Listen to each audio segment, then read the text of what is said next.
All right, g'day. Welcome back to Collectivitis, podcast where we dissect the disease that is collectivism.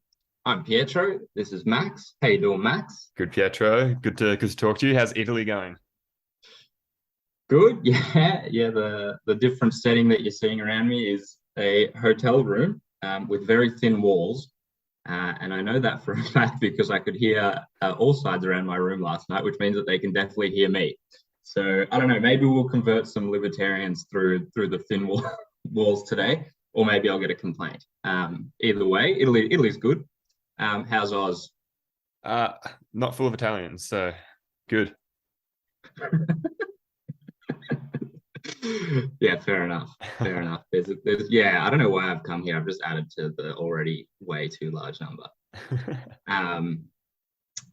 Anyway, Happy New Year. We haven't done an episode since the new year. We thought we'd do an episode with like just a bit of a rundown of 2022. We only started the podcast a couple, 2 or 3 months ago, so there's a lot of stuff that happened in 2022 that like I'd even forgotten before going back and looking at the rundown and stuff. And there's definitely some stuff worth talking about. And I don't know, like we'll do the good, the bad, and the draws. I think would be a good idea to analyze this past year. What do you think?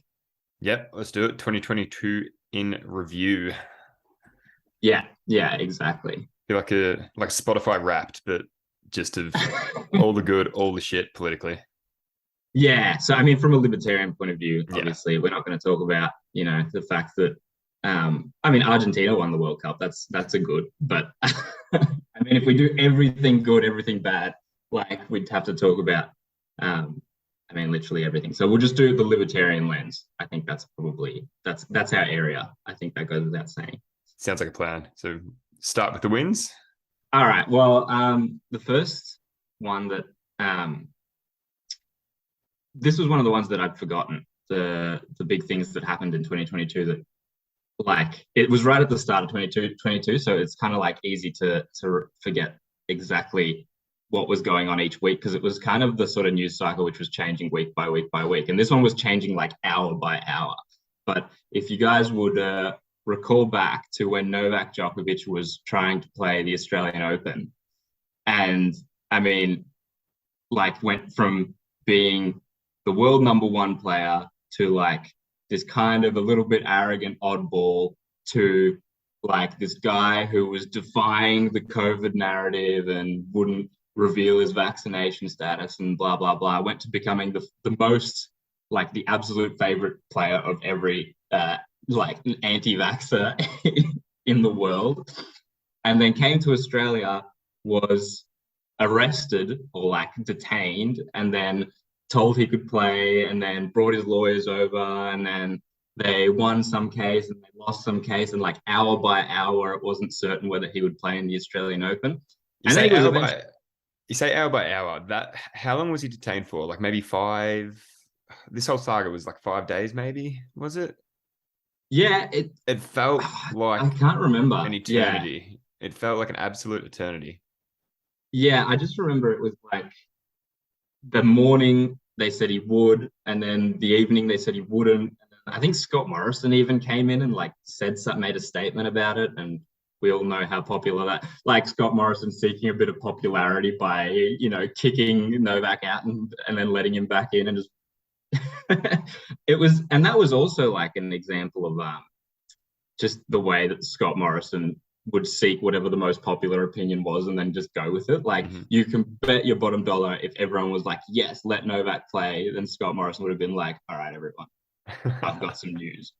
Novak's free. So true to ScoMo's brand though. Just jump side to side, try and win over the masses and continually lose. Yeah, exactly. Just jump side to side and lose no matter where. And I mean, so like we've got this. So the Novak not being allowed to play, I think, it was a loss, obviously, in the end because he wasn't allowed to play. But I think broadly, it was probably more of a win. Yeah. And hear me out here because, like, it was ridiculous. And it was a level of ridiculous that was far more wide-reaching and far more broadly like broadcasted than the previous levels of ridiculous. Like the previous levels of ridiculous, like mandates and lockdowns and all the rest of it, had a really unilateral like portrayal in all of the media and stuff. Whereas this one was kind of like everyone could make their own minds up about it. It was a pretty simple story. And by this point, it was pretty clear that Omicron was everywhere. And so like there was no way to spin this that wouldn't at least a huge like portion of people wouldn't be like, this is stupid. Yeah, it really, really highlighted a lot of the idiocy quite broadly. So definitely a win. And there was also that after he left Australia and he was in the news for weeks, there was that interview he did in the UK. I can't remember. Was it with the BBC, perhaps? It may have been. I remember the one you're talking about. He just doubled down Novak, and you know the interviewer was like questioning him really hard. Like, would you give up the Wimbledon or the US Open for this? And he's just like, yes. Like, would you give up the chance of being the greatest ever tennis player? And he's just like, yes. This means more to me. My values are stronger. And you're like, we were sitting back here like cheering, like, fuck yeah, Novak. That is the best possible thing you could have said. Yeah, he did. Yeah, he definitely won a lot of support from that, and I think he didn't completely double down. I remember he said one thing in that interview that I didn't like. He said something along the lines of like those people protesting and doing stupid things. Like he doesn't support that, even though like the protest movements. I think at that time there was like the Canadian truckers protests going on, and like that was framed as like these internal terrorists, but like they really weren't. And like the protest movements here, and they were trying to frame that all as part of. And Novak kind of distanced himself from that in that interview. That was one thing I didn't love, but like I mean, at the end of the day, if one thing's been learned is that Novak is his own man. He can think what he wants. Yeah, like, exactly. No one's going to govern what he thinks. And that's what we're fighting for mainly, isn't it? Free thought. Yeah, well, that's right. There's probably a case for arguing that Novak's a libertarian. So I mean, sort of fitting under that same the end of the COVID narrative, like the real loss of the grips that the powers that be had on the narrative, because in 2020 and 2021 they definitely had their grips on the narrative. Like it was definitely, this is the most important thing, and if you disagree, you're a danger to society, and if you're not doing the right things, you're on the outs, and we're going to segregate you from being able to do all the things you like. Whereas 2022 was kind of like the veil fell, and Novak was one example. I think Novak probably helped the veil fall. And the other example that springs to mind is how like there was this really like populist seeking movement to try and get Joe Rogan silenced, like the biggest podcast on Spotify. And I don't know if you remember. So he was interviewing. He interviewed Robert Malone, the doctor, and Peter McCullough, and like sort of told the anti like government COVID narrative through them. But he also he's interviewed everyone from every side of every story. Like he's really like at that time as well. He's really quite centrist overall. He's just like listens to everyone and wants to talk about weed and DMT with whoever his guest is. And but just because he had also included some of the opposite point of view, there was this movement to like shut him down and get him off Spotify. And Neil Young told everyone he was quitting Spotify unless they got rid of Joe Rogan. Like, all right, cool, Neil Young. I didn't even know he was still alive. Like, are you still doing things, Neil Young? What's the wow? Like, keep on rocking in the free world. Hey, Neil. Yeah. Keep on rocking in the lockdown. That's the old man. Look at my life. Yeah. I am going to give you a vaccine. I don't know. So I'm going to check right now if Neil Young. So he threatened to take all his music off Spotify, and and he did. No, he definitely he did take it all off. Has he still got it off? That's the question. We're having a look right now to see if it's. Yep, the only things that are there are compilation albums, and there's like Neil Young at Live Aid. So No way. So Neil Young, like, he made this real, like, big public stance of it's either me or Joe Rogan, and then no one gave a flying fuck when he left, and he stayed off. he stayed off it. That's remarkable. Yeah. There were a couple of others who I can't remember who they were that did the same thing, but like, wow. I mean, it's not like Neil Young needs any money anymore. So He's set. Wasn't there was a little bit of, there was a few Joe Rogan episodes taken down, weren't there? But it was like nothing to do with his like COVID narrative. Or he was interviewing. It was just because he said nigger heaps of times. And so he had a bunch of episodes taken off where he'd said the N-word. yeah. I mean, probably like it's that it's also, that's another one of the, like, those things where it used to be a word that you could say within the right context, and then like it just became, there's no context. Like, context is completely unimportant. It's just a word that you cannot say. So it was were they some of his older episodes? I'd imagine they were probably, I think so, yeah. older episodes that it was like, well, context matters in 20 whatever. Oh no, context is completely irrelevant to this 2022. If you said, you know, this, if you've made this sound with your mouth, then you are a bad person and we can't listen to you. So context depends on the agenda that we're pushing. That's time right. it matters. Yeah, I mean, if we decided there was a word that we couldn't stand, it doesn't matter if someone says it, like, they don't get excluded from the world. Yeah. But yeah, I think so that Novak and Joe Rogan kind of, they signaled the end of the COVID narrative, which I think was a good thing. So that was one of the highlights of 2022. The fact that, I mean, it's pretty much over now. Like, mask mandates, vaccine mandates, almost everywhere. Like, they're definitely not bringing any new ones in, and they're slowly getting rid of them all. Masks, I don't think we'll ever see again. Lockdowns, I don't think we'll ever see again. Not for this, as I think we've talked about in previous episodes. There might be other excuses or future crises where, you know, climate lockdowns, climate masks. Yeah, if too many people are walking around outside saying the N-word, then maybe we just all need to have a timeout and get locked down for 6 months until we learn not to say it anymore. Speaking of that, and like, you know, we say Australia won't bring back these like ridiculous like mandates and rules around lockdowns and masks and stuff. Thailand, I saw like literally 2 days ago, they never asked for proof of vaccination for travelers. They've just started asking 2 days ago. Yeah, right. How's that? That's weird. They had, I think it was Thailand, because to get here, I remember Thailand like changed. You either had to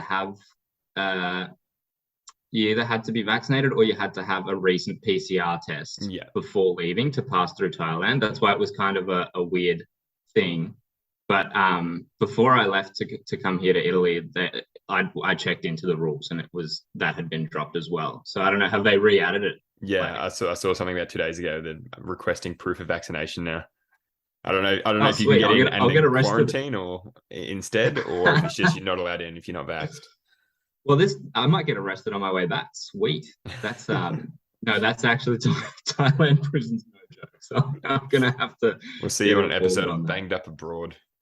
Yeah. Geez, wouldn't that be like the absolute like climax, is to get arrested for COVID mandates, vaccine mandates, like now. Now that like no one gives a fuck. Now I get arrested for it and get chucked in a fucking third world prison. You say no one gives a fuck? Prison. No one except for greenies and socialists. Oh yeah, it's the most important thing in the world.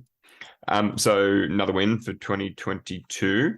You'll know a little bit more about this with the war on misinformation.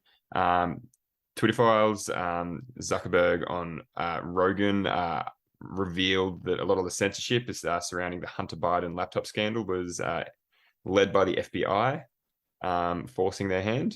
I'm sure he would have been more than happy to support him regardless. But, you know, a lot has been revealed on the Twitter files, I believe, Pietro. Yeah, I mean, the big win is that Elon Musk bought Twitter, and I suppose Rogan has become this kind of anti-establishment, corporate media entity. because I mean we've seen now that the corporate media, like the legacy media, the who have like a vested interest in retaining their spot as like they have nothing more than their history and their legacy and their name to prop them up, are completely willing to bend over to whatever the government narrative is. There's no journalistic integrity to any of them anymore. But like social media and like podcasts and Spotify, I suppose, falls in under that as well, had this like aura that it was, well, it's free speech, it's a private company, they can do whatever they want. So the fact that there was the same narrative being pushed through there, this sort of broadly leftist, broad-based narrative pushed through there, because it was social media, it was made to seem as if it was organic. And what's come to light since Elon Musk bought Twitter and started releasing the Twitter files, which if you haven't looked into them, I suggest you do. Basically, he gives a whole bunch of information from the backlogs of Twitter that he can now see because he owns it, to a different journalist every time and has them release it on Twitter. They're up to like episode like number 8 or 9. I can't remember, possibly even more. They've done heaps. But basically what it shows is that the whole way through, like ever since 2016, because 2016 they really clamped down after Trump essentially used Twitter to become president against the wills of the corporates. They had decided they had to clamp down on that as well. So you can see in the Twitter files, like first of all, like ex-FBI workers going into becoming employed on high-end positions at Twitter. It shows the like behind the scenes emails between FBI or like elected members of parliament, telling Twitter which accounts need to be deleted, which voices need to be censored, which stories need to be not run. There was a huge censorship on the Hunter Biden laptop story in just before the 2020 election, which it was kind of Trump's ace in the hole to try and win that election. Was he was going to release this story, or he did release this story just before the election, which obviously paints Biden and the Biden family in a terrible light. And what happened is really quickly, like this story was just censored by social media. So Twitter and not too long ago on Rogan, Mark Zuckerberg from Facebook basically admitted that they did the same thing on Facebook. They were told by the FBI to not run this story because it was suspected of being Russian misinformation or Russian hackers or whatever the fuck they want to say. And they didn't. They didn't completely censor it. They just like lowered how much it was being shared, so not many people were seeing it. So they could say officially, we didn't censor anything, but like just no one saw it. And obviously the corporate media didn't talk about it, and basically it hamstrung the election for Trump. Which, I mean, it's not like Trump is anything to hang our libertarian hats on, but he is at least anti-establishment. And he is not liked by the establishment because he's something they can't control. So, I mean, Elon Musk buying Twitter, and this kind of slow leak of information showing us that actually, what we kind of suspected in these social media companies being compromised to the US government, and by extension, like Australia, the fact that we saw all of the, like there was COVID misinformation, like little tags underneath all the posts that people would make where they suspected anything about vaccines or lockdowns or anything, or masks. And there was like, all of this censorship, not even censorship, but just like fact checking in Australian Facebook. Like that was caused by the US government pushing this on Zuckerberg in the US. So like this has a direct impact here. The fact that Twitter here was like shadow banning any conservative or like any libertarian accounts was caused directly by the US government interference with Twitter and the FBI being involved in Twitter in the US. So like this idea that, why should we care what the US government does to these private companies? It had a direct impact on politics here as well. So I think, the fact that there is at least one platform now, which for the moment is a bit of a bastion for freedom of speech, or at least that's what it's looking to become.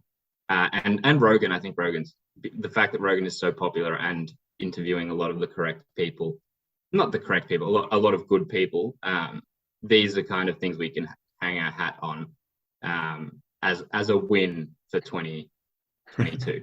So yeah, obviously Twitter being bought by Elon's massive win.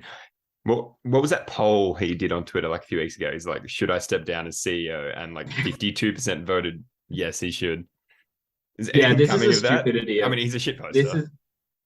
He's a shitposter, but this is a stupidity of his, because he did the same with should Donald Trump be reinstated, and the majority voted yes. But like, that's fucking stupid, because it's like there's nothing just about democracy. So what if 51% of people said no? Do we not grant freedom of speech to Donald Trump? Like, what? Yeah. No, it's freedom of speech. You don't have to do what the mob says. And I mean the same with, it's shit posting, right? Should I step down as CEO?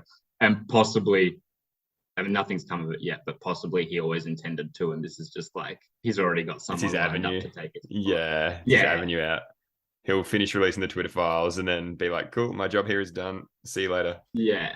But the idea that big decisions should be made by like democratic mob rule on Twitter of all places, where like it's possible to make multiple accounts. Yeah. You can literally vote 100 times if you want to. You just got to make 100. Like it's just like so dumb. There would definitely have been some super anti-Elon groups doing that. Oh yeah. You probably just get like exactly, coordinated bots or coordinated like account creation experts that just create a bunch of things so they can vote a bunch of times. Like, and even if there weren't multiple accounts being done, like what's the point of making these large, like the mob rule on anything is just dumb, because it just, anyway we've spoken about the failure of just democratic on a large scale before. It's relevant with every aspect of life. The illusion of democracy. Any other wins, Pietro, for 2022? So the Mises Caucus took over the US Libertarian Party again. The Mises Caucus is a staunchly libertarian and proudly so, and they advocate for bold messaging within the Libertarian Party. And the Libertarian Party in the US had kind of become this really mild, bland, trying to be like an umbrella term for a whole bunch of different groups that aren't necessarily even libertarian. And it had become like sympathetic to work, sympathetic to all sorts of just like nothing causes. And the Mises Caucus taking over that is unequivocally a good thing, even here in Australia, because it aligns the name libertarian with something that is actually worthwhile and actually represents what libertarians are. The US Libertarian Party, for example, prior to being taken over by the Mises Caucus, didn't speak against mask mandates. In fact, implicitly supported them, didn't speak against vaccine mandates, and didn't speak against lockdowns. So, that gives you an idea of the caliber of how bland and mild they had become. And what's the point of being a libertarian if you're just trying to be a third party by appealing to the middle, and you're not going to appeal to them anyway. No vanilla libertarian party will survive. Exactly. And that's a lesson to us here as well. Like, we need to not become a vanilla libertarian party, because there's no interest in vanilla libertarians. Like, the whole, like, when you're not a major party, you need to be radically different from the major parties to have anyone pay attention to you. And we are radically, like, libertarianism is radically different. So we are stay true to yourself. Continue to be radical, be edgy. Edgy, people criticize edgy like trying to sort of meme your way into popularity, but like definitely be controversial. And if edgy is a way to do that, edgy is a way to do that. But like, there's don't be scared to offend anybody. That should just be like a libertarian ethos. Don't be scared to offend anybody in the pursuit of like the truth. Exactly. Exactly, that should be the libertarian ethos. So that was a good thing. The Mises Caucus taking over the US Libertarian Party. We're yet to see.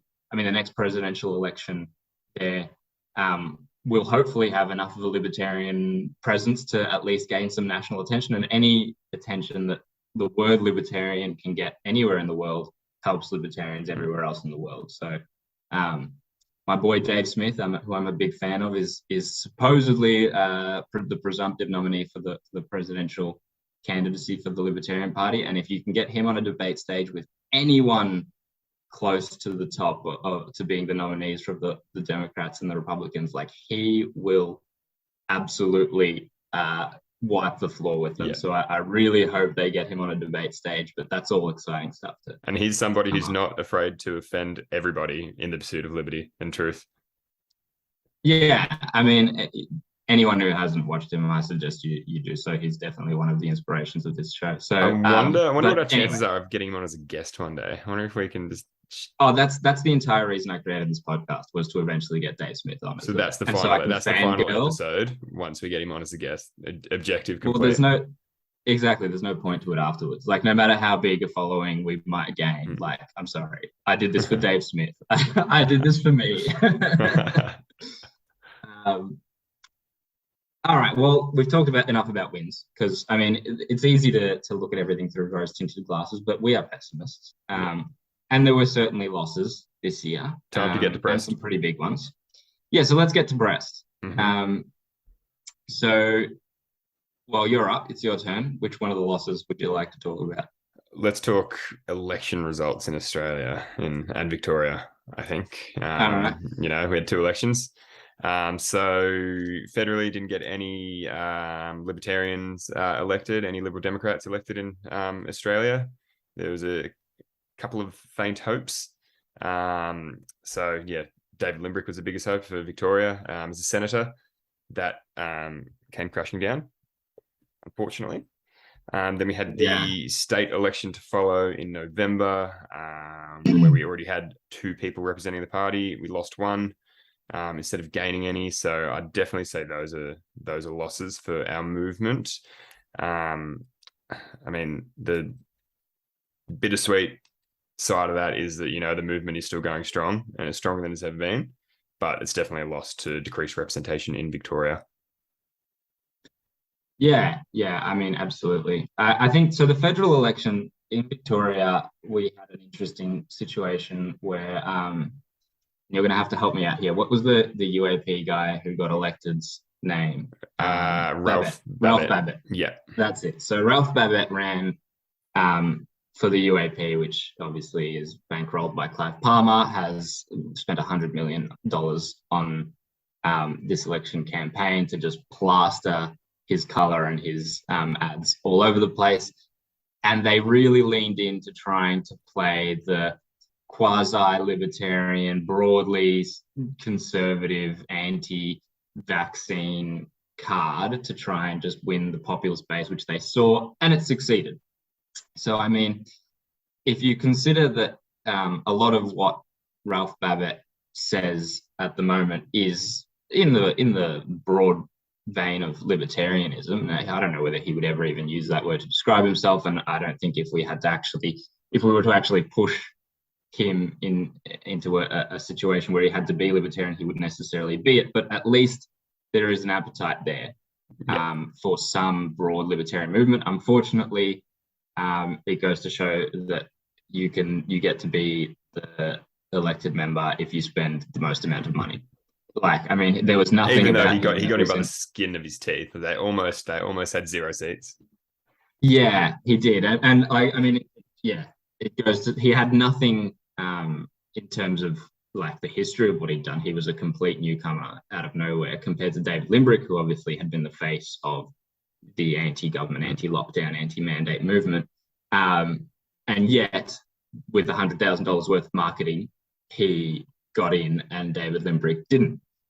So it just goes to show that, money really does talk in the game of politics. But I mean, we could argue maybe if Ralph Babet and UAP didn't exist, maybe David Limbrick gets in, but I don't even know if that's true, because the Liberal Democrats didn't have that sort of bankroll.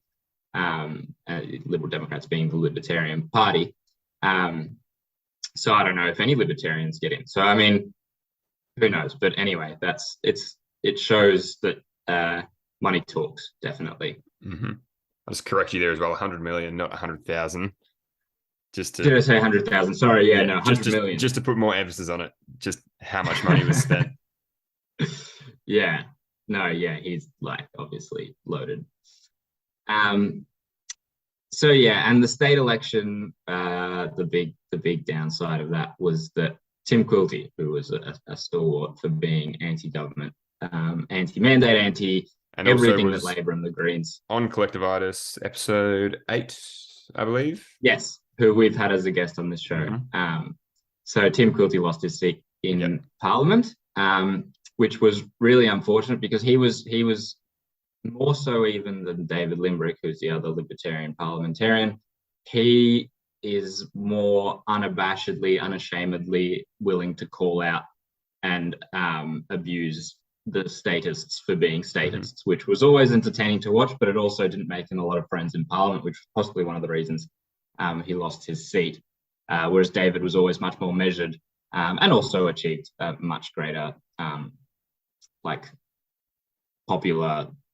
popularity across the rest of the state. He's a far more well-known figure than Tim, but Tim, to us purists, we loved a Tim rant against the powers that be. I almost want to say the goal in Parliament isn't to make friends, like especially when it's full of statists. You want to piss everybody off, but at the same time, you do need to keep friends. You do need to keep people on your side.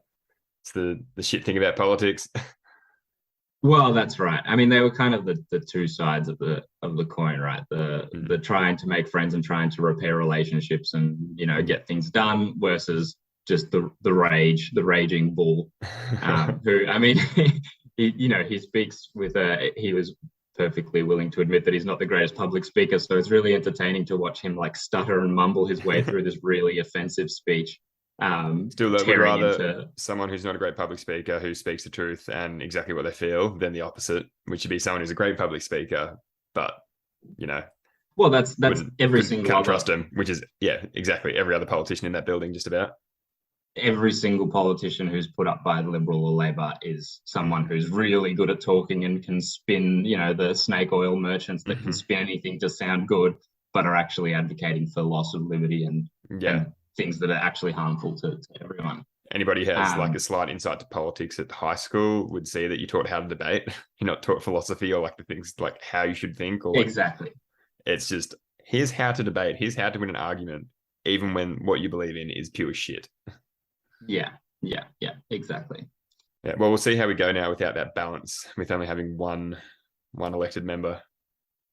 Yeah, so I mean, I'll preempt what our next section was going to be. We're going to talk about draws, and I would consider David Limbrick getting re-elected in Victoria to be a draw. Not because it's a bad thing, obviously, it's absolutely necessary that we have some representation in Parliament, but the fact is we lost one of the two. So David Limbrick being re-elected was kind of the minimum acceptable to not consider it just a complete loss for the state election. So the Liberal Democrats and Libertarians still have one member in the state of Victoria, in Parliament in the state of Victoria. There's no other member who calls themselves a libertarian or advocates anything close to libertarianism. So I dare say it's fair to say that Liberal Democrats, David Limbrick is the only one. But there is one more loss that we need to talk about this year, which was absolutely monumental, which is that the war in Russia and Ukraine, I don't know whether we've really gone into it so much at the moment in depth, but the tragedy here is that the US, first of all, pushed this encounter into becoming a hot war for years by pushing the NATO border closer and closer to Russia, despite Russia, vehemently arguing that this is an unacceptable thing for them. Obviously horrific that Russia was willing to enter the war, but what's more horrific now is that it seems that the US policy, and therefore also Australia's policy, is very much to just keep this war going, and using the loss of life on both sides hurt Russia as an empire, because America is still in the game of being the biggest empire in the world. And, they've put, I don't know exactly how much they've put. I think it's something like $68-70 billion into helping Ukraine in the war. And we, not to be overshadowed, have also put millions of dollars. We've put almost $1 billion into supporting the Ukraine, which is actually we're the largest non-NATO contributor to the Ukraine's defense, which is absolutely absurd that we would have, objectively, that we have anything to gain or any business involving ourselves in a dispute between Russia and Ukraine, which was caused by the US. But it just goes to show that we follow the US regardless of anything into whatever war. We saw 20 years of war in Afghanistan for absolutely nothing and a catastrophic exit and waste of life and waste of, our military. And, we went to war there for them and got absolutely nothing, and we've learned nothing, and we just follow them into whatever war or proxy war they want to fight. So that's a negative. It's awesome. It's awesome having all that money, all that taxpayer money, or money that doesn't even exist yet, being handed out to a war we don't want to fight when your own civilians are struggling under the cost of living. Exactly. It would be a lot more difficult to justify sending $700 million if it were directly taxpayer money. Like if they had to raise taxes to say, yeah, we have to help the Ukrainians in this war that was provoked by our allies, fight against the Russians over these two little bits of land that we don't know the exact politics of because we're foreigners and we don't know exactly what's happening and what's working there, and there's propaganda on both sides, but we have to send this money there, so we have to take more of your taxes. That would be a lot more difficult to justify to the average person. But the fact is they don't do that. As you correctly mentioned, they create money. We don't see the effects of it unless through inflation in 5, 10, 15 years, whenever that particular bit of spending hits us. And, it's just business as usual. And most people aren't even aware of how much we're sending to Ukraine. Most people, I'd say, aren't even aware that we do send money to Ukraine and military and aid. So, it's a lot easier to justify it when we just create the money and don't feel the effects until later. If we had to raise taxes, it would be a much harder sell. I can't wait to explain to my kids and my future kids in 20, 30, 40 years time that this is what they're paying for. So the reason we're actually poor and homeless and live in a cardboard box on the side of the street is because back 10 years ago, there was this border dispute caused by the Americans after they staged a coup in 2014 to change the democratically elected government of Ukraine. And they had to support that. And there was this war, and we just had to send lots of guns there so that we could prolong the war as long as possible, so that Russia could be weakened, and so that we could show China that they can't invade Taiwan. And that's why we're all poor here in Australia that never had anything to do with it. That's bold of you to state that I'll still be alive in 10 years' time. Yeah, true. Or that someone was willing to have kids with you. That's the most unrealistic. That's the most unrealistic part of that whole scenario. No, I'm sorry. That was me. Sorry. That's right. It's true. Anyway, so yeah, fuck the war in Ukraine and Russia. We shouldn't be supporting any side of that. And not to mention like the fact that pushing support in Ukraine and backing Russia into a corner further and further only heightens the risk of nuclear war, which should be the number one priority of everyone, is to not have a nuclear war between Russia and the US. But, this does push it further and further, and it's daring both sides. Putin is somehow both simultaneously this crazy maniac that won't stop until he's invaded the whole world, but also he can't use nukes because he would never use nukes because obviously he knows that that's not sensible to do. And if he's backed into a corner, he'd rather lose everything before he presses the button and releases a nuke. But at the same time, he's this maniac that'll do everything to take over the world. Like flip a coin and see which way it goes. He can't be both, right? Yeah. Like he's either a dangerous maniac or he's not, and he won't use nukes. So anyway. The main thing I get from that is we should just not push him into the corner and find out. Well, exactly. And the policy right now is to keep the war going as long as the US and the rest of the NATO countries who are contributing to it can, because they like seeing Russia bled and Russia suffering. And, the policy is essentially to push them into a corner and to not negotiate. So actually, this is a good point. Fiona Hill, who is an expert on US and UK foreign affairs, and used to work on Trump's National Security Council.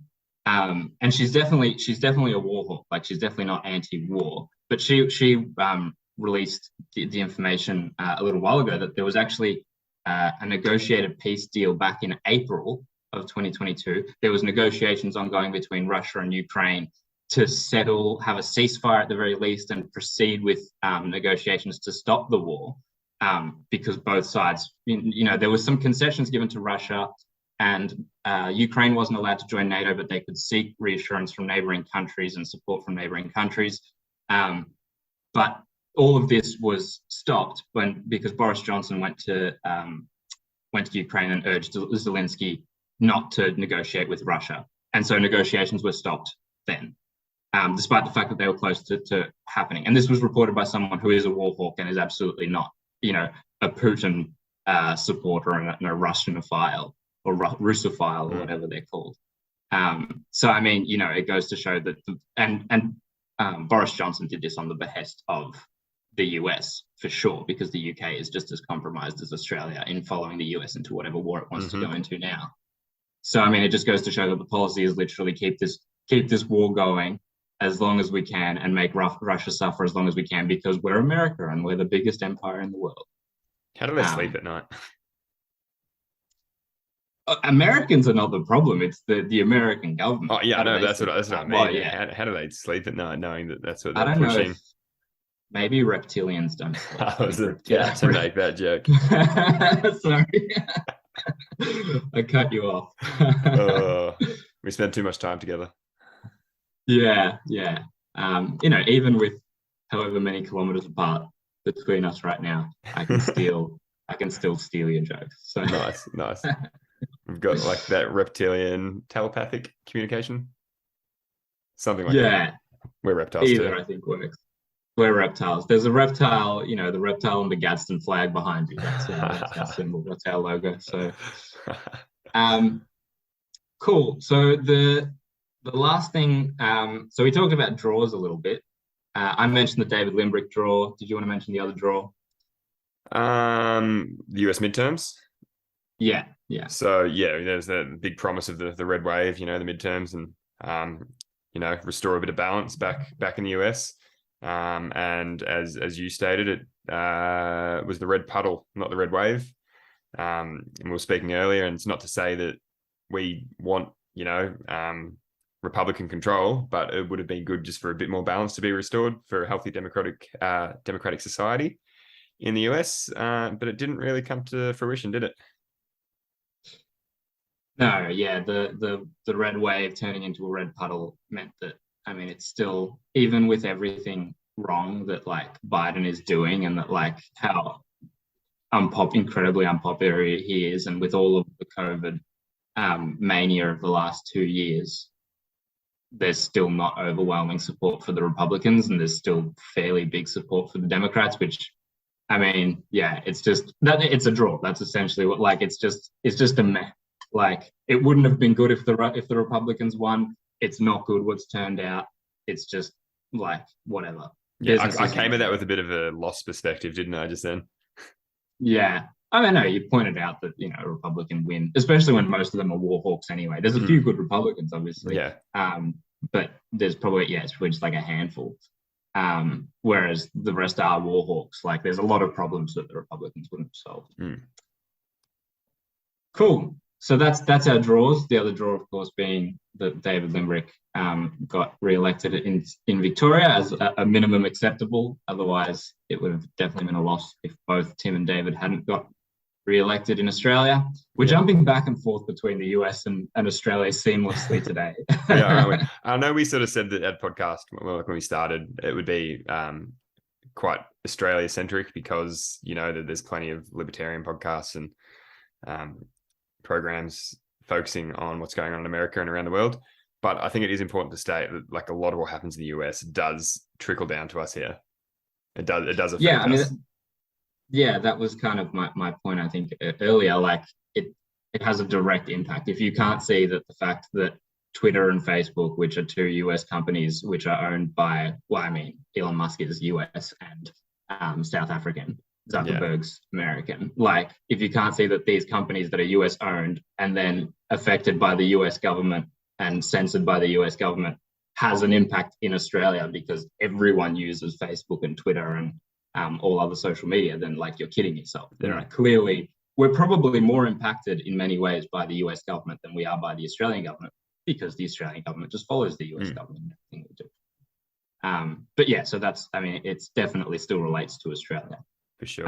Adversely, I mean, if you're a US citizen, you don't give a flying fuck what Australia's doing. Nope. In any way whatsoever. The last thing that we should talk about is what's happening in 2023. What is there to look forward to? And the big one is that New South Wales. My cardboard box. You've still got 10 years before you're joined by your lovely family in that cardboard box. But there is one thing I would like to look forward to in 2023, and that is that New South Wales has an election. I mean, not look forward to, but certainly pay attention to. New South Wales has an election. Look forward to nervously. Yeah, and there's a good chance that a libertarian candidate for the Liberal Democrats in New South Wales could get up and become an upper house member there, which would bring our national total to back to two after we lost Tim. You say there's a good chance. I'm not going to hold my breath, because we thought at the federal election there'd be a really good chance of getting members elected. We thought at the state election there'd be a great chance of increasing representation. So yeah, don't want to be a pessimist, but not going to hold my breath. Put it this way, the way their upper house works there, rather than having it sectioned out into regions, they have one big lot, and they just pick all their members from that one big lot. How many get elected across the state? You're testing my knowledge there, but it would be something similar to Victoria. But the point being that because they're all, the proportion of the vote is applied to everyone across the upper house, the requirement to get one member elected, the vote percentage required is much lower, but it would also be virtually impossible to get two for a party like the Liberal Democrats. So something like 2.5 or 3% is definitely enough to get one, but you'd need 8% to get a second one. So there's a really good chance of getting one member elected. There's a virtually impossible chance of getting two, unless there is a cataclysmic shift in Australia's way of thinking, which we're both very skeptical of, I think it's fair to say. Yeah. I suppose with their system, I mean, if you've got like a good base of supporters across the whole state, you probably will get that quota. Whereas otherwise, you've got regions, you've got maybe like a good group of people over here that want to vote, another group of people over here that want to vote, and it just never really translates into an elected member. Basically the kind of the lay of the land there is that if they retain the same percentage of votes that they got at the federal election, and I think at the last state election, maybe not the last state election, I'm lying there. At the federal election, if they retain I think they got 2.5, somewhere between 2.5 and 3%, excuse me. If they retain that, they will very, very, very likely get someone in. At the moment, it would be remiss to not mention that there is some disharmony in New South Wales Liberal Democrats branch, which has hit the newspapers as well. There essentially are two factions forming who are undecided on who they want their candidate to be, because obviously it's extremely important for them who the number one candidate is, because that's the one that has the chance of getting elected. The number two, you can't reach a compromise and, I'll be number one, you be number two, because the number two has virtually zero chance and the number one has almost, a very, very good chance. I won't give it a number, but so there is a bit of factional divide there at the moment. The candidate who had been accepted was disendorsed by the state executive there. The membership largely still supports that candidate, so there's now a motion to spill the state executive, and it's all coming to a head at the end of January. So, and it's all very close to their state election, which I think is in March, if I'm not wrong. Yeah, end of March, I believe. So it's all like, it really cuts down their time to be able to campaign. So there's some factional division there. But from what I can tell, I won't comment too much on it because, as a Victorian, I don't know the ins and outs of it. But at least the portrayal of it does seem to be that the faction supporting the candidate who was already endorsed, which is John Ruddick, is pushing for a much more unabashed, unashamed, libertarian Mises Caucus-esque brand of campaigning, where we, instead of trying to reach the disaffected middle or the wishy-washy, vast majority of people, we have to have an unabashed libertarian message and recognizable libertarian brand, which we then export to people and bring people on board that way. And like we're saying before, be bold and don't be ashamed about it. Don't be ashamed to or afraid to offend people. Just push your message correctly.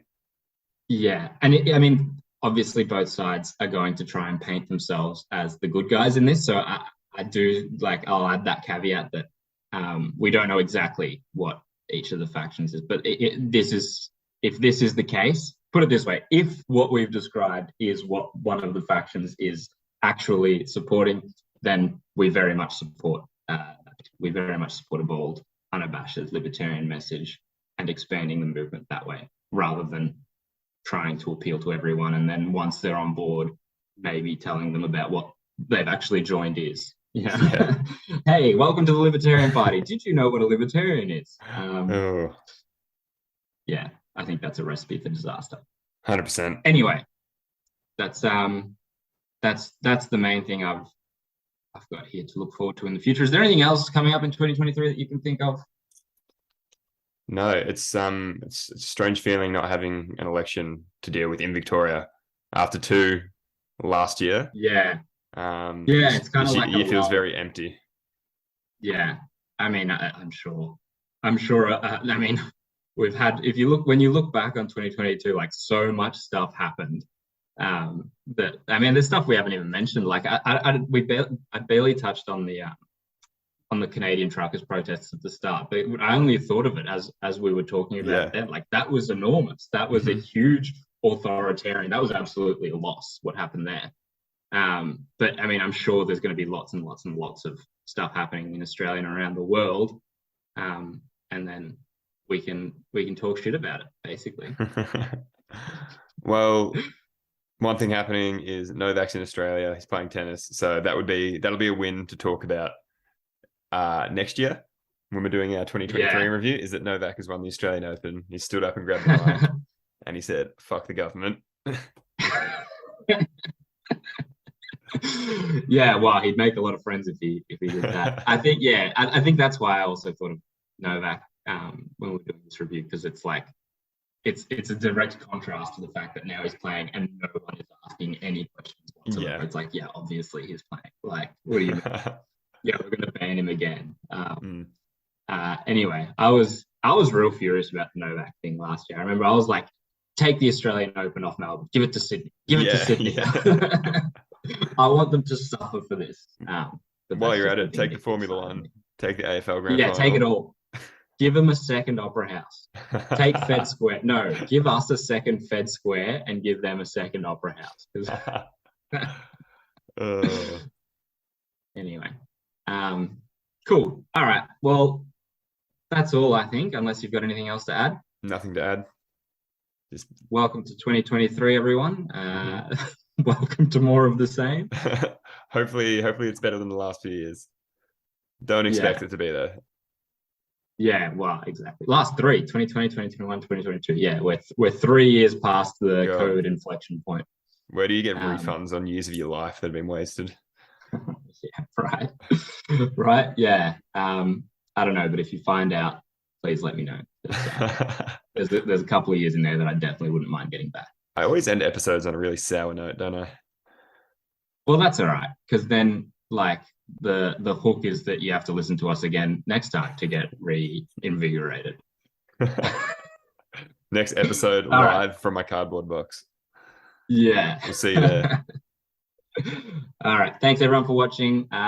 If you don't already, please subscribe to us on YouTube, like us on Instagram, follow us on Spotify, and we'll catch you next time. Catch you later. See ya.